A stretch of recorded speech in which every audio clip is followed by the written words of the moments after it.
எல்லாருக்கும் என் அன்பான வணக்கங்கள். இன்றைக்கி நம்ம பார்க்க போகிறது 97வது வீடியோ. இதில் இந்த சித் சக்தி விலாஸ்ங்கிற புக்கோட ப்ரிவியூ தானே பார்த்துட்ருக்கோம். அதில் 7வது சாப்டரும் 8வது சாப்டர், அத்தியாயம் 7, 8 இன்றைக்கி ஒரே வீடியோவில் பார்த்து முடிச்சிடலாம் அப்படின்னு நினச்சிருக்கேன். அந்த மாதிரி தான் பிளான் பண்ணியிருக்கேன். அதாவது 7வது சாப்டருங்கிறது 7வது அத்தியாயத்தில் அதோட ஹெட்டிங் என்னென்னா மெடிடேஷன் ஆன் த குரு. அதாவது இந்த புக்கு சுவாமி முக்தானந்தாவோட சொந்த புக்கு, அவர் எழுதின புக்கு. அப்போ அவரோட அனுபவங்களை நிறைய எழுதியிருக்கார். இனிமேல் தான் வருது, அதெல்லாம் ரொம்ப இன்ட்ரெஸ்டிங்காக இருக்கும். அப்போது அவர் என்ன சொல்கிறார், அவர் அவரோட குருவாகிய பகவான் நித்யானந்தாவை தான் மெடிடேட் பண்ணார். அவரோட பாத தூளிகை, அவரோட பாதங்களை, அவர் போட்டிருக்க பாத அணிகளை தான் அவர் பெருசாக நினச்சி மெடிடேட் பண்ணார். அதுக்கு அவருக்கு குருவோட அனுகிரகம் கிடச்சிது. அது முக்தி கிடச்சிது. அவருக்கு முக்தி கிடச்சது 1956 முக்தி கிடச்சிருச்சு. அப்போது எவ்வளோ தூரம் அவரோட குரு மேலே எவ்வளோ பக்தியாக இருந்திருக்காருன்னு பாருங்கள். இந்த மாதிரி புக்கெல்லாம் படிக்கும்போது நமக்கு நிறைய விஷயங்கள் கற்றுக்கிறோம். எவ்வளோ தூரம் பக்தியாக இருக்கணும், எவ்வளோ தூரம் நமக்கு நல்ல ஒரு குருவை கிடைக்கணும், எவ்வளோ தூரம் அந்த குருவை நம்பலாம், எவ்வளோ தூரம் அந்த குரு மேலே பக்தி வச்சு நம்ம தியானம் பண்ணணும், நமக்கு எவ்வளோ நல்லது கிடைக்கும்.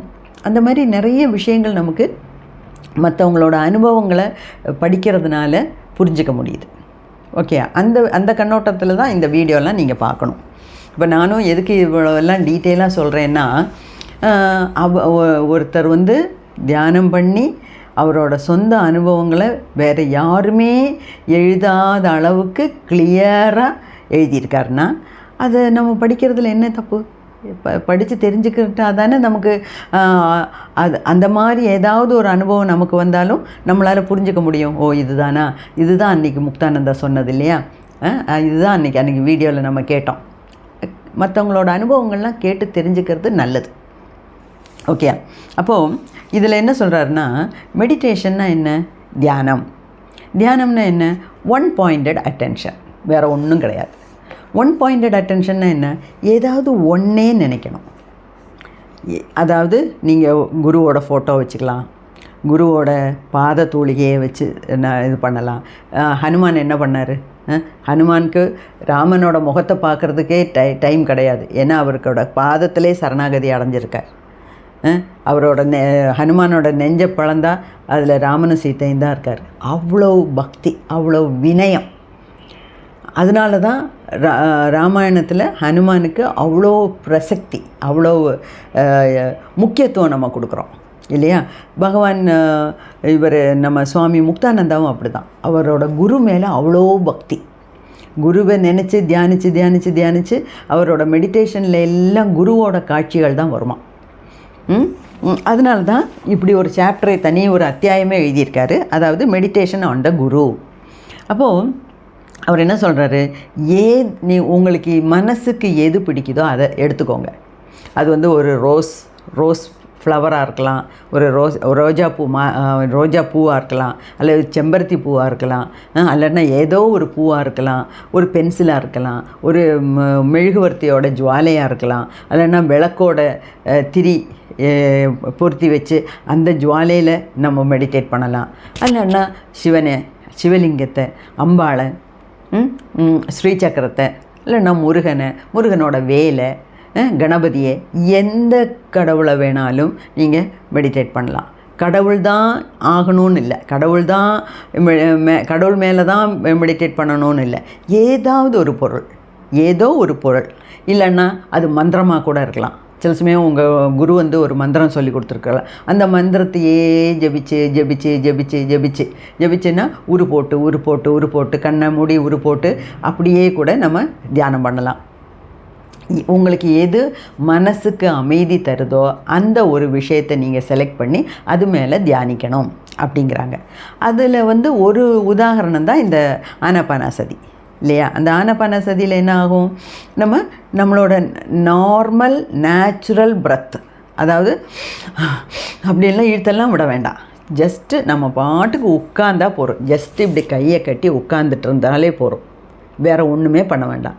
தான் முன்னையே சொல்லியிருக்கேன்ல, தியானம் செய்கிறோன்னே சொல்லக்கூடாது. நம்ம ஒன்றும் செய்யலை, ஒன்றும் செய்யாமல் உட்காந்துருக்கோம், அதுதான் தியானம். ஏன்னா நம்மளால் அதுதான் மேக்ஸிமம் பண்ண முடியும். என்ன தியானம்ங்கிறது தானாக நிகழக்கூடிய ஒன்று. அது ஒவ்வொருத்தவங்களுக்கும் ஒவ்வொரு விதமான அனுபவங்களை கொடுக்கும். அப்போ எனக்கு கிடைக்கிற அனுபவம் தான் உங்களுக்கெல்லாம் வேணும்னு இல்லை, உங்களுக்கு கிடைக்கிற அனுபவம் எனக்கு கட்டாயம் வரணும்னு இல்லை. அதெல்லாம் வேறு வேறு விஷயங்கள். அப்போ நமக்கு மனசுக்கு எது சந்தோஷத்தை தருதோ, எதை நினச்சா நம்ம மனசை அடங்குதோ, எதை நினச்சா நம்ம மனசு அமைதிக்கு போகுதோ அந்த நினச்சி நீங்கள் தியானம் பண்ணுங்க அப்படிங்கிறார். ஓகே. அப்போது சுவாமி முக்தானந்தாவை சம்பந்தித்த வரைக்கும் அவரோட மெடிடேஷன் ஆப்ஜெக்ட்டுங்கிறது அவரோட குரு தான். ஓகே. ஆனால் நமக்கு எது வேணாலும் ஆகலாம் அப்படிங்கிறார். அப்போது அவரோட புக்கில் சொல்கிறாரு, பதஞ்சலி சூத்ரா, ஒரு பதஞ்சலி மகான். ஓகே. அவர் எழுதின புக்கில் ஒரு சூத்திரம், ஒரு செய்யுள் மாதிரி, அதில் என்ன சொல்கிறாங்கன்னா, வித்தராக விஷயம் வா சித்தம் அப்படின்னு எழுதியிருக்காராம் பதஞ்சலி. இது சான்ஸ்கிரிட், அதனால் நமக்கு அவ்வளோ கரெக்டாக ப்ரொனன்சியேஷன்லாம் தெரியாது. ஆனால் அதோட அர்த்தம் என்னென்னா, அதாவது let the mind be focused on one who has risen above passion and attachment. அதாவது நீங்கள் யார் ஒருத்தர் இந்த பந்த பாசங்களை எல்லாம் விட்டு ஒழித்து இருக்காரோ அவரை நீங்கள் தியானிக்கலாம். யார் அந்த மாதிரி பந்தபாசங்களை எல்லாம் விட்டு ஒழிச்சிருக்காங்க? நம்ம குடும்பத்தில் யாருமே கிடையாது, நம்மளை சுற்றி வட்டாரத்தில் இருக்கவங்கெல்லாம் யாரும் கிடையாது. அப்போது ஒரு சித்தர் அல்லைன்னா உங்களை சித்தர், ஏதாவது ஒரு சித்தரை குருவாக நினச்சி அந்த குருவை தியானிக்கலாம். இல்லையா, உங்களுக்கு மனசுக்கு எது பிடிக்குதோ அது ஏதாவது ஒரு விஷயத்தை, ஆப்ஜெக்டை எடுத்து அது மேலே மனசை குவித்து தியானம் பண்ணுங்க அப்படின்னு சொல்கிறார். ரெண்டாவது, நீ எதை தியானிக்கிறியோ அதுவாகவே ஆவாய் அப்படின்னு சொல்கிறாங்க. அது நிறைய இடத்துல நானும் படிச்சிருக்கேன். அதுக்காக தான் இந்த ஒரு ரோசா பூவை நினச்சி தியானம் பண்ணுறதை விட, ஒரு வேறு ஏதாவது சின்ன சின்ன விஷயங்கள், பொருட்களை எடுத்து தியானம் பண்ணுறதை விட, உயர்ந்த நிலையில் உள்ள தெய்வங்களை நீ தியானம் பண்ணு. நீ ஒரு சிவலிங்கத்தை தியானம் பண்ணு, நீ சிவனாகவே ஆவாய்.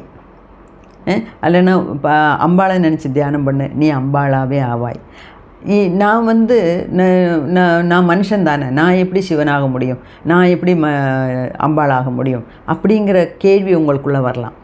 அதுக்கு அர்த்தம் என்னென்னா, அதாவது சிவன், பார்வதி, அல்லைன்னா முருகன், விநாயகர், மகாவிஷ்ணு, மகாலட்சுமி, எந்த தெய்வத்தை வேணாலும் எடுத்துக்கோங்க, ஜீசஸ் கிரைஸ்ட், யாரை வேணாலும் எடுத்துக்கோங்க, மகான்கள், இந்த சித்தர்கள், இவங்க எல்லாமே நம்மளோட ஒரு சராசரி மனிதனை விட உயர்ந்த நிலையில் இருக்காங்க.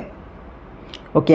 அவங்களுக்கு இந்த பந்த பாசம், பொறாமை, போய் பேசுறது, திருடுறது, மற்றவங்களுக்காக வாழ்கிறது, போலியாக நடிக்கிறது, இந்த மாதிரி எந்த கெட்ட குணங்களும் அவங்கள்ட்ட கிடையாது. ஓகே. அப்போது அந்த மாதிரி ஒரு ஆளை நீங்கள் செலக்ட் பண்ணி அவங்க மேலே நீங்கள் உங்கள் கவனத்தை குவிச்சிங்கன்னா, மெடிடேஷன் பண்ணிங்கன்னா, நீங்களும் அதுவாகவே ஆகி விடுவீர்கள். அப்படின்னா என்ன அர்த்தம்?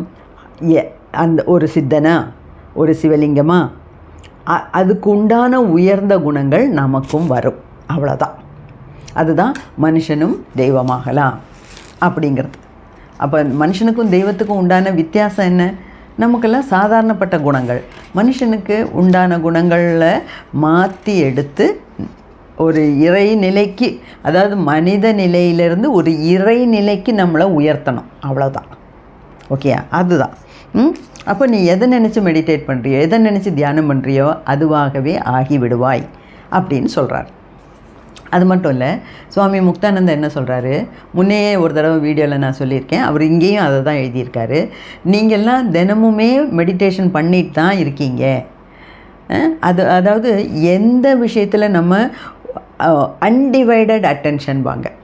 அன்டிவைடட் அட்டென்ஷன்னா சாப்பிட்டுக்கிட்டே பேசுகிறது, டிவி பார்க்குறது, அது செய்கிறது, இது செய்கிறது, நியூஸ் படிக்கிறது, அந்த மாதிரி பலதுலேயும் நம்ம கவனத்தை சிதற விடாமல் ஏதாவது ஒன்றில் மனசை குவிக்கிறது, அதுதான் மெடிடேஷன். ஓகேயா? அப்போது அந்த மாதிரி நீங்கள் மெடிடேட் பண்ணும்போது அந்த ஒரு உயர்ந்த சக்தி மேலே நீங்கள் மெடிடேட் பண்ணிங்கன்னா அந்த உயர்ந்த நிலைக்கு நம்மளும் மேலே வந்துடுவோம் அப்படிங்கிறது சொல்கிறாரு. அது மட்டும் இல்லை, இப்போது ஒரு சின்ன 2-3 எக்ஸாம்பிள்ஸ் இதில் கொடுக்குறாரு. அதாவது ஒரு பையன் வந்து ஒரு வாலிபன், இளம் வயது பையன் வாலிபன் வந்து முக்தானந்தாட்ட கேட்குறானா, சுவாமி எனக்கு வந்து நான் ஒரு பெண்ணை காதலித்தேன், அந்த பெண்ணு வேற ஒரு பையனை பார்த்து கல்யாணம் பண்ணிட்டு போயிட்டா, எனக்கு ரொம்ப கஷ்டமாக இருக்குது, எனக்கு அவளை மறக்கவே முடியல, அவள் தான் வேறு கல்யாணம் பண்ணி போயிட்டால, அப்போ நீ இன்னொரு பொண்ணை கல்யாணம் பண்ணிவிட்டு ஜாலியாக இரு அப்படின்னு முக்தானந்தா சொன்னாராம்.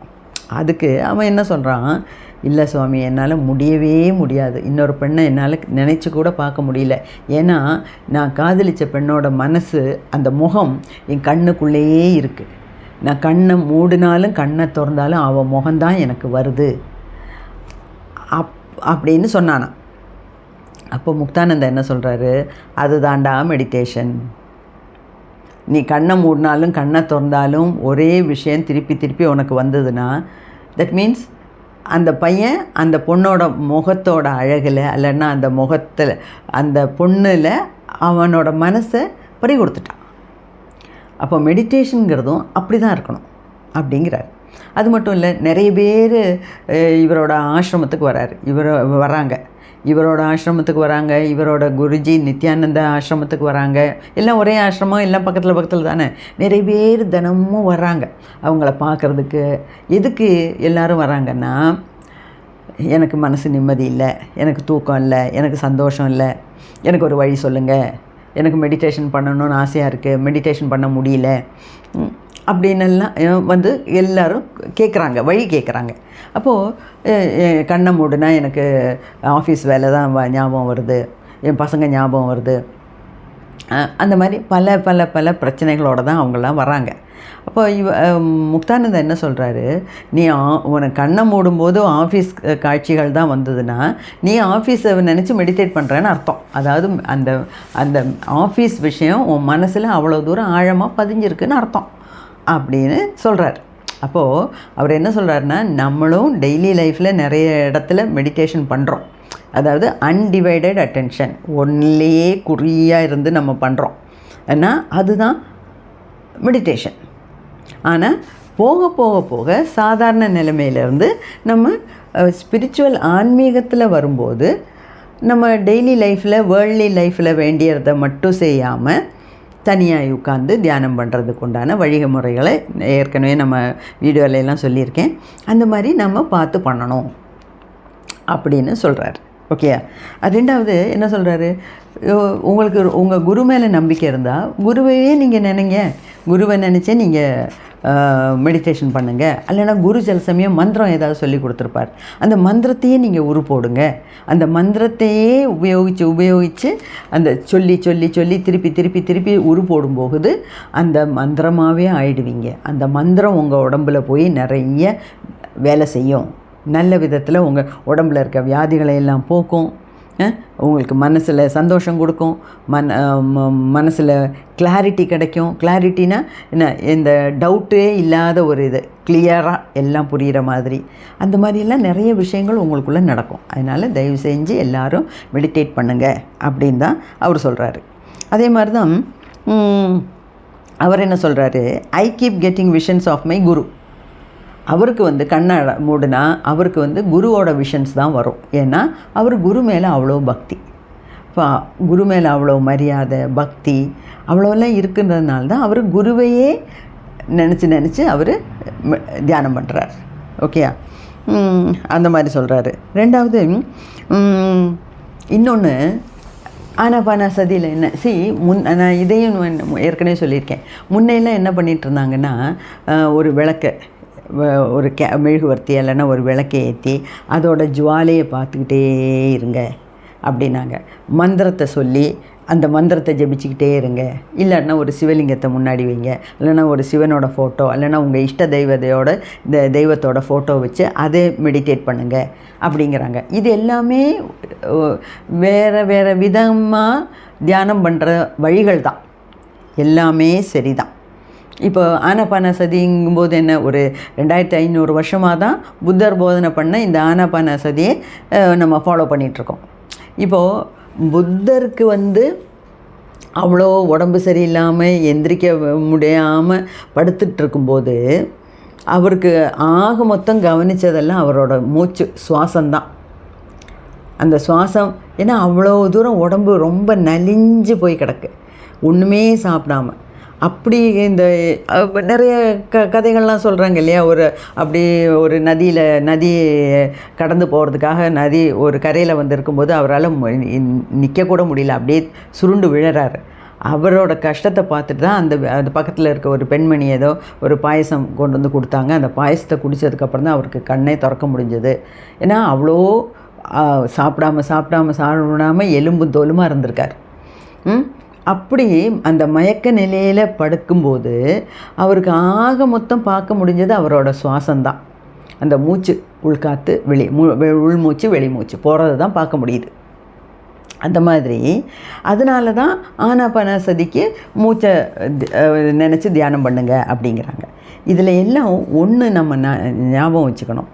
அதாவது மெடிடேஷன், நம்ம தியானம் பண்ணுறதோட அர்த்தம் நம்ம மனசை அமைதிப்படுத்தணும். அதாவது பீட்டா லெவலில் ஒர்க் பண்ணிகிட்ருக்க மனசை ஆல்ஃபா லெவலுக்கு கொண்டு வரணும். கொண்டு வந்து ஆல்ஃபா லெவல்லே இருக்க நம்ம பழகிட்டோம்னா கடைசியில் அந்த மனசில் உதிக்கிற எண்ணங்களோட அளவுகளெல்லாம் குறைஞ்சு நோ தாட் ஸ்டேட் வரும். அதுதான் முக்தி. அப்போ அந்த முக்திக்காக அந்த மனசில் ஒரு எண்ணம் கூட வராமல் இருக்கிற ஒரு நிலைமைக்கு வரணுன்னா நம்ம எவ்வளோ தூரம் பாடுபடணும்னு யோசித்து பாருங்கள். ஓகே, ஸோ அது நம்ம மூச்சை கவனித்தாலும் சரி, வேறு எந்த ஒரு பொருளை கவனித்தாலும் சரி, நம்ம இதில் என்ன பண்ணுறோங்கிறத நம்ம அந்த டெக்னிக்கை நீங்கள் புரிஞ்சுக்கணும். அதாவது நம்ம பண்ணுறது மனசை அடக்க முடியாதுன்னு நம்ம பார்த்துட்டோம். ஏன்னா மனசை பற்றி 5 வீடியோ பேசியிருக்கேன். அந்த 5 வீடியோவும் நீங்கள் கேட்டிருப்பீங்கன்னு நினைக்கிறேன். இல்லாட்டினா தயவு செஞ்சு அதை போய் கேளுங்க. அந்த 5 வீடியோலையும் நம்ம என்ன சொன்னோம், மனசை அடக்க முடியாது. ஆனானப்பட்ட விஸ்வாமித்திரனுக்கே மேனகை டான்ஸ் ஆடினப்போ மனசை பறிகொடுத்து அவள் பின்னாடியே போயிட்டார். ஆனானப்பட்ட விஸ்வாமித்திரன். அப்படி இருக்கும்போது நம்மளாம் எந்த மூளைக்கு யோசித்து பாருங்கள். ஆனாலும் அதுக்காக நம்ம செய்யாமல் இருக்கணுமா? கூடாது. நம்ம மெடிடேஷன் நம்ம லெவலில் நம்மளால் முடிஞ்ச அளவுக்கு செஞ்சுக்கிட்டே தான் இருக்கணும். ஓகேயா? ஸோ இதில் என்ன புரிஞ்சுக்கணுன்னா, இந்த நோ தாட் ஸ்டேட்டு தான் முக்தி. ஆனால் அதுக்கு எத்தனை ஜென்மங்கள் நம்ம தியானம் பண்ணணுங்கிறது தான் நம்ம யோசிக்க வேண்டிய விஷயம். சில சமயம் இந்த ஜென்மத்திலே முக்தி கிடைக்கலாம். நம்ம அதுக்கு வேண்டி பாடுபட்டோம்னா இந்த ஜென்மத்திலே கூட கிடைக்கலாம், இல்லைன்னா அடுத்த ஜென்மம் கிடைக்க போகுது. ஓகே, அந்த மாதிரி. இதில் என்னென்னா, மனசை பீட்டா லெவல்லேருந்து ஆல்ஃபா லெவலுக்கு கொண்டு வந்து நோ தாட் ஸ்டேட்டுக்கு கொண்டு வரணும். இதில் உங்களுக்கு சில சமயம் உங்களுக்குள்ள சிலவங்களுக்கு ஒரு சில சந்தேகங்கள் எழலாம். என்ன சந்தேகம்? மேடம், நீங்கள் மனசை காமாக்கணுங்கிறீங்க, மனசில் ஒரு எண்ணமும் வரக்கூடாதுங்கிறீங்க, ஆனால் அதுக்காக நீங்கள் மனசை தானே உபயோகிக்கிறீங்க. கரெக்ட். உங்களோட அதாவது உங்களோட டவுட்டு ரொம்ப நியாயமான டவுட். ஓகே, அதாவது மெடிடேஷனில் முதல்ல இருக்கும்போது முதல் நிலை, 2ஆம் நிலை, 3ஆம் நிலை எல்லாம் நம்ம மனசை தான் உபயோகிக்கிறோம். மனசுக்கிட்ட தான் நம்ம சொல்கிறோம், இந்த பாரு கொஞ்ச நேரம் பேசாமல் இரு, ஓகே, உன்னோட மங்கி சேஷ்டையெல்லாம் நிறுத்திட்டு நீ என்னோட மூச்சை கவனிக்கிறேன், நீயும் சேர்ந்து கவனி, என் கூட நீயும் சேர்ந்து என் மூச்சை கவனி, கொஞ்ச நேரம் ஆனதுக்கப்புறம் நீ சேஷ்டை பண்ண ஆரம்பி, உன்னோட சேஷ்டைக்கு நானும் ஒத்துழைக்கிறேன் அப்படின்னு மனசை தாஜா பண்ணி அந்த மனசை வச்சுட்டு தான் நம்ம அந்த மூச்சையோ அல்லனா பூவையோ சிவலிங்கத்தையோ குருவோட படத்தையோ நம்ம தியானிக்கிறோம். தியானித்து வரும்போது இல்லாட்டினா ஒரு மந்திரம் சொல்கிறோம். மந்திரம் சொல்கிறதுக்கு மனசு வேணும். அப்படி மந்திரம் சொல்ல சொல்ல சொல்ல இது வந்து நம்ம உடம்புல ஒரு வைப்ரேஷனை உண்டாக்கும். அந்த வைப்ரேஷன் நம்ம உடம்புல இப்படியே வரும்போது நம்ம எந்த பொருளை நினச்சோமோ அந்த பொருளாகவே நம்ம ஆயிடுவோம். கடைசியில் அந்த பொருள் மறைஞ்சிடும் கம்ப்ளீட்டாக. இப்போது இதில் வந்து என்னோடய அனுபவங்கிறது, இப்போ ஆனாபானா சதி செஞ்சிட்ருக்கேன். இப்போ காலேஜில் படிக்கும்போது தான் எனக்கு ஒரு குருஜி வந்து ஒரு மந்திரம் சொல்லி கொடுத்தாரு. கொஞ்ச நாளைக்கு அந்த மந்திரம் சொன்னேன். அதுக்கப்புறம் தேர்ட் இயர்லாம் வந்தப்போ நிறையா படிக்க இருந்ததுன்னு சொல்லி மந்திரத்தை எல்லாம் விட்டாச்சு. அதுக்கப்புறம் நிறைய ஆல்ஃபா மெடிடேஷன்லாம் கற்றுக்கிட்டேன் சென்னையில். அதுக்கப்புறம் கொஞ்சம் ப்ராக்டிஸ் பண்ணேன். அதுக்கப்புறம் பிரின்சிபல் ஆனேன். ஹாட் சீட்டு ஒன்றும் பண்ண முடியல. விளக்கேற்றுறது கூட டைம் இல்லை. ராப்பகல் ஸ்கூல்லே உட்காந்து வேலை செஞ்சிட்டு இருந்தேன். ஏன்னா அந்த ஸ்கூல் அந்த மாதிரி ஜபல்பூரில். அப்போவும் என்னால் ஒன்றும் பண்ண முடியல. அதுக்கப்புறம் சீரியஸாக நான் ஆரம்பித்தது ரிட்டையர்மெண்ட்டுக்கு அப்புறம் தான். அப்போது அந்த ரிட்டையர்மெண்ட்டுக்கு அப்புறம் எனக்கு கிடைச்ச குருமார்கள்லாம் சொல்லி கொடுக்கறது இந்த ஆனாபானா சதி தான். ஆனாபானா சதியில் என்ன, நம்மளோட நார்மல் நேச்சுரல் பிரெத்தை வாட்ச் பண்ணணும், அவ்வளோதான். ஓகே. அப்போது அப்படி பண்ணும்போது நம்ம மனசை தான் உபயோகிக்கிறோம். மனசுக்கு வச்சு தான் அந்த ஆனாபானா சதி இல்லைன்னா மந்திரம் சொல்கிறது இல்லைன்னா ஏதாவது செய்கிறது அது எல்லாத்தையும் கவனிக்கிறோம். கொஞ்சம் கொஞ்சமாக அந்த மனசு அடங்கி அந்த பொருளாகவே நம்ம மாறிடுறோம். அப்போ அந்த மூச்சை கவனித்து அந்த மனசு ரொம்ப அடங்கி அந்த ஆன்மாக்குள்ளே ஒடுங்கி போயிடும். அந்த நிலைமைக்கு தான் சமாதி. அந்த தான் நோ தாட் ஸ்டேட். அதுதான் முக்தி கிடைக்கிற டைம். அதுதான் முக்தி கிடைக்கிற டைம்லாம் கிடையாது. அதுதான் முக்தி. எப்போ நம்ம மனசில் ஒரு எண்ணம் கூட இல்லாமல் இருக்கோ, நோ தாட் ஸ்டேட் வருதோ, அதுதான் முக்தி. ஓகேயா? அதை பற்றி தான் சொல்கிறாங்க. இப்போது நான் வந்து இந்த மாதிரி மூச்சை கவனிச்சுட்டு இருக்கும்போது ஒரு அரை மணி நேரம் 1/4 மணி நேரம் பண்ணாலும் நடக்காது. ஒரு மணி நேரம் நல்லா இந்த மூச்சையே கவனிச்சிட்டு இருந்தீங்கன்னா அந்த மூச்சோட லெங்க்த்து குறையிறத நல்லா தெரியும். அந்த குறைஞ்சே ரொம்ப சின்னதாக மூச்சு இருக்கா இல்லையானே எனக்கே டவுட் வரும். அந்த ஒரு ஸ்டேட்டுக்காவது நம்ம போகணும் முதல்ல. அதாவது மூச்சே இல்லாமல் இருக்கிற மாதிரி ரொம்ப சின்ன சுவாசமாக போகும். அது பெருசாக இருக்க சுவாசம் சின்னதாக போகும். அது வந்து என்னால் ரொம்ப நேரம் மெடிடேட் பண்ணால் எனக்கு தெரியும். ஸோ அந்த மாதிரி ஆரம்பித்து தான் கொஞ்சம் கொஞ்சமாக நம்ம முக்தி பாதையை நோக்கி பயணிச்சிட்ருக்கோம். ஓகேயா? என்றைக்காவது ஒரு நாள் முக்தி கிடைக்கும் அப்படிங்கிற ஒரு நம்பிக்கையோடு நம்ம செய்யணும். ஸோ இதெல்லாம் தான் அவர் வந்து 7வது அத்தியாயத்தில் சொல்கிறாரு. மெடிடேஷன் ஆன் யுவர் குரு. 8வது அத்தியாயத்தில் அது ஒரு சின்னது தான். அதனால் சின்னதுங்கிறத விட நிறையா சொல்லியிருக்காரு. ஆனால் அது எதை பற்றி தெரியுமா? 8வது அத்தியாயம் மைண்ட், மனசு. நம்ம தான் ஏற்கனவே 5 வீடியோவில் மைண்டை பற்றி இஷ்டத்துக்கு பேசியாச்சு. நீங்களும் எல்லா 5 வீடியோவும் கேட்டிருப்பீங்கன்னு நினைக்கிறேன். இல்லாட்டினா அதெல்லாம் போய் கேளுங்க. அப்போது ஆல்ரெடி மனசோட குணாதிசயங்களை பற்றியெல்லாம் அங்கேயே நம்ம டிஸ்கஸ் பண்ணிட்டோம். அதே தான் இங்கேயும் அவர் சொல்கிறார். அதனால் அதை பற்றியெல்லாம் நான் ரொம்ப பேசலை. முக்கியமாக நம்ம இது வரைக்கும் டிஸ்கஸ் பண்ணாத விஷயங்களை மட்டும் இதில் சுருக்கமாக சொல்லி முடிச்சிடுறேன். அதாவது முக்தானந்தா என்ன சொல்கிறாருன்னா, மனசை நீங்கள் மோசம்னு நினைக்கக்கூடாது. அதாவது மனசு தான் நம்மளை இந்த முக்தி கிடைக்காம செய்யுது. முக்தி கிடைக்காமல் இருக்கிறதுக்கு இது மனசு தான் காரணம். இந்த மனசு இப்படியே அலைஞ்சிக்கிட்டே சஞ்சலப்பட்டுக்கிட்டே இருந்தால் எங்கே முக்தி, எங்கே நோ தாட் ஸ்டேட்? அப்போ மனசு தான் நம்மளை முக்தி கிடைக்காம செய்யுது. அதே சமயத்தில் அந்த மனசையே ஒரு டூலாக உபயோகித்து முக்தி நேடலாம் அப்படின்னு என்னோடய வீடியோவில் ஏற்கனவே நம்ம பார்த்துட்டோம். அதாவது ஒரு டூல்னால் என்ன? ஒரு உபகரணம், ஒரு ஸ்க்ரூ டிரைவர். ஒரு ஆணியை நல்லா உள்ளே ஏற்றணுன்னா நம்ம கையால் இப்படி பண்ணுறத விட ஒரு ஸ்க்ரூ டிரைவர் இருந்தால் டக்குன்னு பண்ணிட்டு போயிட்டே இருக்கலாம். ஸோ அந்த மாதிரி அந்த ஒரு மனசுங்கிறது ஒரு ஸ்க்ரூ டிரைவர் மாதிரி. அந்த மனசை உபயோகித்து நமக்கு எப்படி முக்தி தேடணும் அப்படிங்கிறது தான் நம்மளோட மெடிடேஷனில் ஒரு முக்கியமான ஒரு அம்சம். ஓகேயா? அப்போது அவர் என்ன சொல்கிறாரு, முக்தானந்தா என்ன சொல்கிறாரு, மனசை நீங்கள் குறை சொல்லக்கூடாது. மனசு இருக்கனால தான் உங்களுக்கு எல்லாமே நடக்குது. அது சத்தியம் தானே, அது வாஸ்தவமான பேச்சு இல்லையா? மனசு இருக்கிறதுனால தானே நமக்கு சரி மனசுன்னு ஒன்று இல்லாட்டினா நம்ம அம்மா அப்பாவை கூட நம்மளால் ஐடென்டிஃபை பண்ண முடியாது, அடையாளம் கண்டுபிடிக்க முடியாது.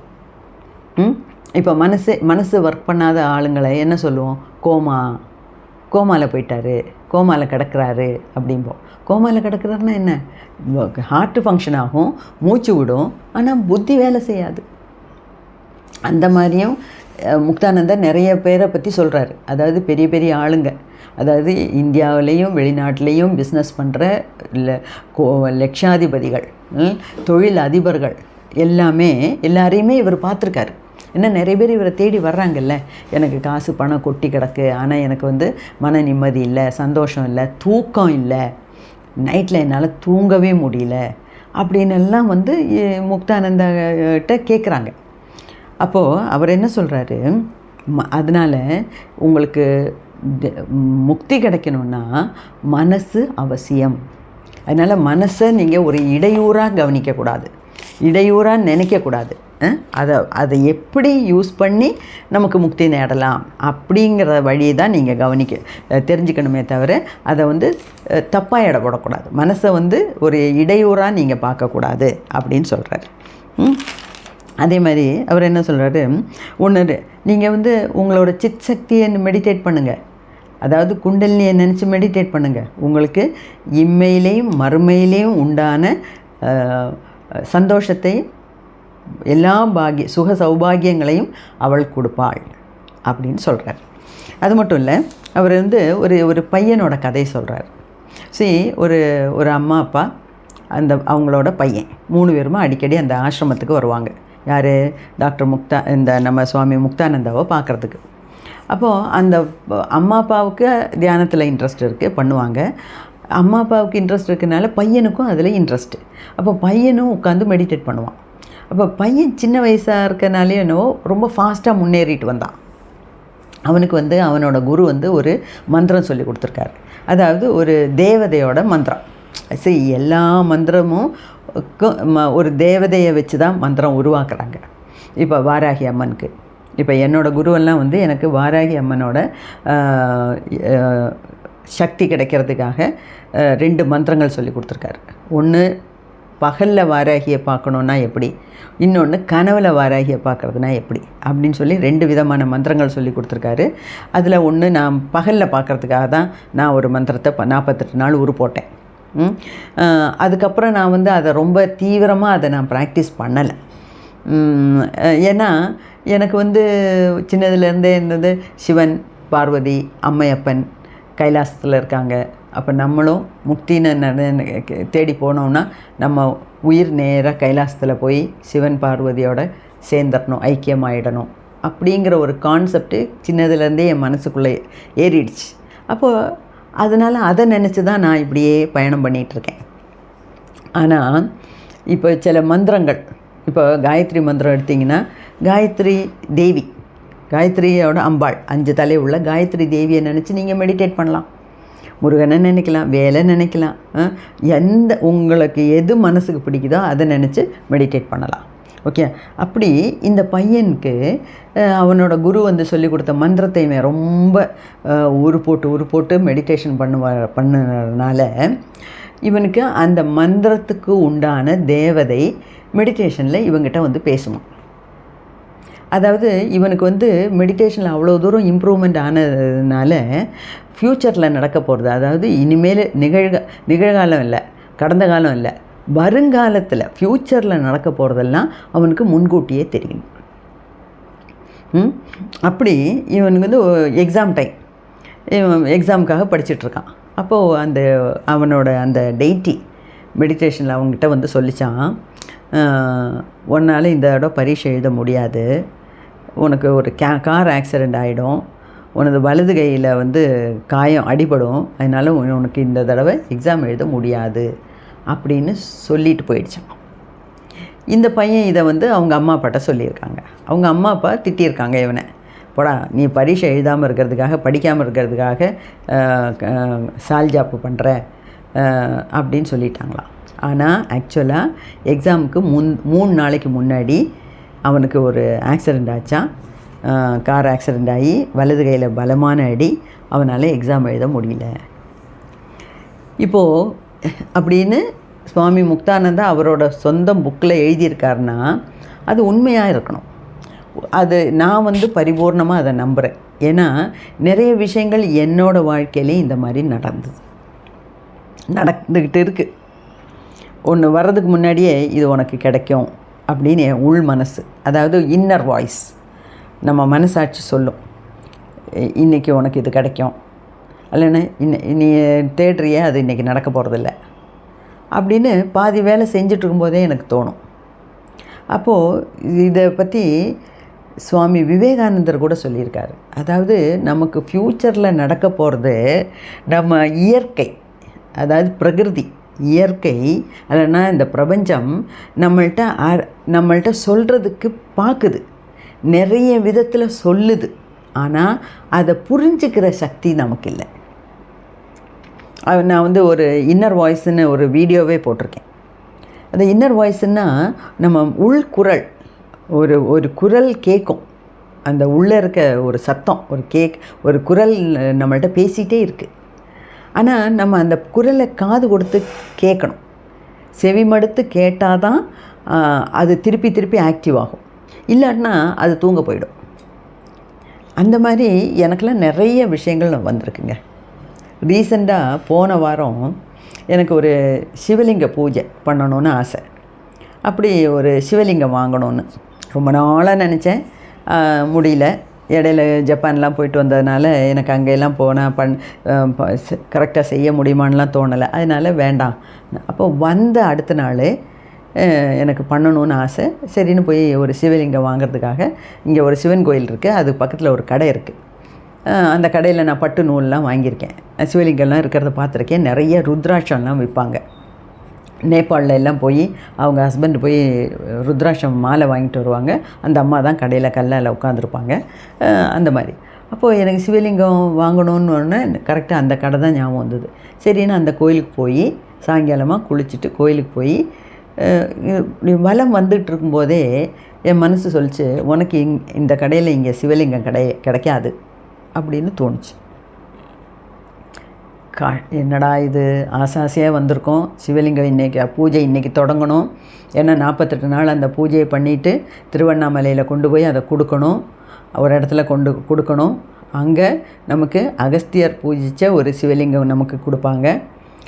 இது ரெண்டையும் சேர்த்து வீட்டுக்கு கொண்டு வந்து 48 நாள் பண்ணணும். அந்த மாதிரி நம்ம கொஞ்சம் தீவிரமாக யோசிக்கிறோம். சிவலிங்கமே கிடைக்காதுன்னு மனசு சொல்லுதே. அப்படி சுற்றி வரும்போது மனசில் ஒரு வாய்ஸ், சரி பார்க்கலாம் அப்படின்னு சொல்லிட்டு, இல்லை இது நம்ம மங்கி மைண்டு பண்ணுற வேலை, எனக்கு கிடைக்கும் அப்படின்னு அதை ஓவர் பவர் பண்ணி திங்க் பண்ணி வெளியே வர்றேன். கோயிலுக்கு வெளியே வந்து அந்த கடையை பார்த்தா அங்கே கடையே கிடையாது. அந்த ருத்ரம்னு அந்த கடை பேர், ருத்ராட்சம் விற்கிறதுனால ருத்ரம்னு பேர் வச்சாங்க போல இருக்குது. சிவனோட ஐட்டம். கடையே பூட்டிகிட்டு போயிட்டாங்க. பக்கத்து கடையில் போய் கேட்டால் அவங்களாம் கடையை பூட்டிகிட்டே போயிட்டாங்க அப்படின்னு. ஏன்னா நான் கொஞ்ச நாள் ஆச்சு அந்த பக்கம் போய். எதுக்கு நான் சொல்கிறேன்னா, இந்த மாதிரி வர்றதுக்கு முன்னாடியே, நடக்கிறதுக்கு முன்னாடியே நிறைய விஷயங்கள் நமக்கு உள்ளே தெரியுது. ஆனால் அதை நம்ம தான் அதை கவனிக்கிறதில்ல, செவி கொடுத்து கேட்குறதில்ல. அப்போது அந்த மாதிரி இப்போ மந்திரங்கள்லாம் நீங்கள் இந்த வாராகி இந்த தேவதையெல்லாம் நீங்கள் கூப்பிட்டிங்கன்னா உடனே வருவாங்க. அதுக்கேற்ற மாதிரி நீங்கள் பயபக்தியோடு பூஜை பண்ணிங்கனாலே உங்களுக்கு நிறைய விஷயங்கள் நடக்குது. நிறைய பேருக்கு இப்போ ஆஃப் லேட்டாக வாராகியோட பூஜையெல்லாம் பண்ணி அவங்களுக்கு நிறைய விஷயங்கள் புரியுது, நிறைய விஷயங்கள் அவங்க இதில் நடக்குது. ஓகே. இதே மாதிரி இந்த பையனுக்கு இன்னொரு விஷயம் நடந்திருக்கு. அதாவது இந்த பையன் அவனோட தம்பியோடைய அண்ணாவோடைய பிரதர்னு போட்டிருக்காரு. பிரதரோட அவங்களோட ஃபார்ம் ஹவுஸில் விளையாட போயிருக்கான். ஏர்கன் எடுத்துகிட்டு போயிருக்கான். ஏர்கன் எடுத்துகிட்டு போகிறதுக்கு அன்னைக்கு காலையில் இந்த தேவதை, எந்த தேவதைன்னு எழுதலை அவர், அந்த பையனோட தேவதை டெய்ட்டி பையன் மெடிடேஷனில் வந்து உன் கண்ணுக்கு மனுஷ ரத்தம் வேண்டியிருக்கு அப்படின்னு சொல்லிட்டு போயிடுச்சான். இவன் கேட்டான், ஆனால் கவனிக்கலை, அதை பெருசாக எடுத்துக்கல. அவன் போயிட்டான், விளையாட போயிட்டான். விளையாட்டிட்டு திரும்பி வீட்டுக்கு வந்திருக்கான். அவனும் அவன் பிரதருமா வந்திருக்காங்க. வந்துட்டு கதவை திறக்க பார்க்குறான். அப்போ கதவு திறக்க போகும்போது கையில் கன் இருந்ததுனால சரியாக திறக்க முடியல. அப்போ நம்ம என்ன பண்ணுவோம், ஒரு பேக் இருந்தால் கீழே வைப்போம். ஒரு ஏதோ நல்ல ஒரு பொருள் இருந்ததுன்னா அவன் வந்து இப்படி நம்ம கீழே வைக்காமல் காலுக்கு இடையில வச்சுருக்கான். கன்று பெருசு, ஏர்கன். அதனால் அந்த கால் அவன் முட்டிக்கு 2 காலுக்கும் நடுவில் முட்டி பக்கம் வச்சு பிடிச்சிக்கிட்டு கதவை திறந்துருக்கான். இந்த திறக்க போகும்போது அந்த கன் கீழே விழப்போகுது. அப்போ பக்கத்தில் இருந்த பிரதர் வந்து தம்பியோ அண்ணாவோ அதை பிடிச்சிருக்கான், கீழே விழாமல் பிடிச்சிருக்கான். பிடிக்கும்போது அதை ட்ரிகர் பண்ணியிருக்கான், பிடிச்சி வலிச்சிட்டான் தெரியாமல்.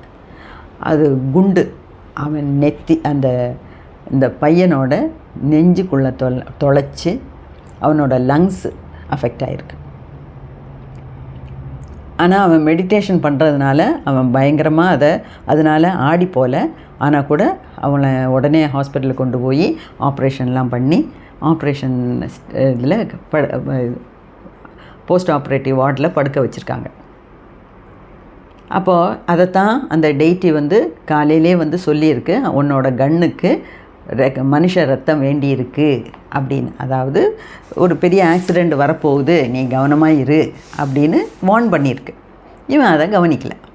அது மட்டும் இல்லை, அவனோட இந்த ஆப்ரேஷன் தியேட்டரில் இருக்கும்போதும் இந்த டெய்ட்டி வந்து நிறைய விஷயங்கள் சொல்லி கொடுத்துருக்கு. நிறைய சீக்ரெட்ஸ் எல்லாம், ரகசியங்கள் எல்லாம் சொல்லி கொடுத்துருக்கு. இவனும் முடியாமல் இருந்தால் கூட அந்த ரகசியங்களை எல்லாம் ஒரு பேப்பரில் எழுதி வச்சுருக்கான். எழுதி வச்சு எல்லாம் உடம்பெல்லாம் குணமானதுக்கப்புறம் இந்த ஆசிரமத்துக்கு அடிக்கடி வருவாங்கள்ல, அப்போ இந்த முக்தானந்தா ஆசிரமத்துக்கு வரும்போது அந்த முக்தானந்தா கிட்ட இந்த சீக்ரெட்டெல்லாம் எழுதி வச்சதெல்லாம் காமிச்சு பகிர்ந்துருக்கான். இந்த மாதிரி எனக்கு டெய்ட்டி வந்து இந்த மாதிரியெல்லாம் சீக்ரெட்ஸ் எல்லாம் சொல்லி கொடுத்துருக்கு அப்படின்னு சொல்லியிருக்கான். அது மட்டும் இல்லை, அவனை ஆப்ரேஷனுக்கு அப்புறம் படுக்க வச்சுருக்காங்கல்ல, அவனுக்கு வலி தாங்கலை, பயங்கரமான வலியாக இருந்ததான்.